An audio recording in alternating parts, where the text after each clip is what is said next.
Find the LCM of 2 by 3, 3 by 5, 7 by 9 and 9 by 13. இப்போ இந்த கொஷினில் வந்துட்டு 4 ஃப்ராக்ஷன் கொடுத்துட்டு அதுக்கு எல்சிஎம் என்ன அப்படின்னு தான் வந்து கேட்குறாங்க. இப்போ வந்துட்டு நமக்கு எல்சிஎம் ஹச்சிஎஃப் பொறுத்த வரைக்கும் ஒரு ஃப்ராக்ஷன்ஸ் கொடுத்துட்டு அதுக்கு வந்து எல்சிஎம்மோ ஹச்சிசிஎஃபோ கேட்டாங்க அப்படின்னா, இப்போ வந்துட்டு ஃப்ராக்ஷன் கொடுத்துட்டு எல்சிஎம் கேட்டாங்க அப்படின்னா மேலே இருக்குல்ல நியூமரேட்டரில் உள்ளதை எல்லாத்தையும் எல்சிஎம் பண்ணிக்கணும், கீழே வந்து ஹச்சிசிஎஃப் பண்ணிக்கணும். ஓகேயா?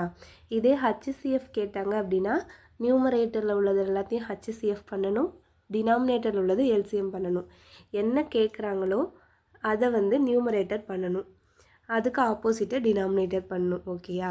இப்போ என்ன கேட்குறாங்க, இங்கே எல்சிஎம் கேட்குறாங்களா, அதனால் என்ன பண்ணுறோன்னா நியூமரேட்டர் என்ன இருக்குது, 2, 3, 7, 9 இருக்கா, அதுக்கு நான் எல்சிஎம் கண்டுபிடிக்கிறேன். எல்சிஎம் கண்டுபிடிச்சோம் அப்படின்னா காமனாக என்ன இருக்குது, 3யும் 9 தான் இருக்குது. இப்போ 3 டேபிளில் போடுவேன்.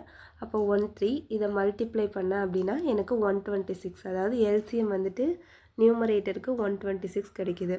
இதே டினாமினேட்டர் பாருங்கள், டினாமினேட்டர் எல்லாமே என்னது ப்ரைம் நம்பராக இருக்கா, அப்போ வந்து ப்ரைம் நம்பராக இருந்துச்சு அப்படின்னா அதுக்கு ஹச்சிசிஎஃப் என்ன 1 தானா, அப்போ கீழே 1 தான் வரும்.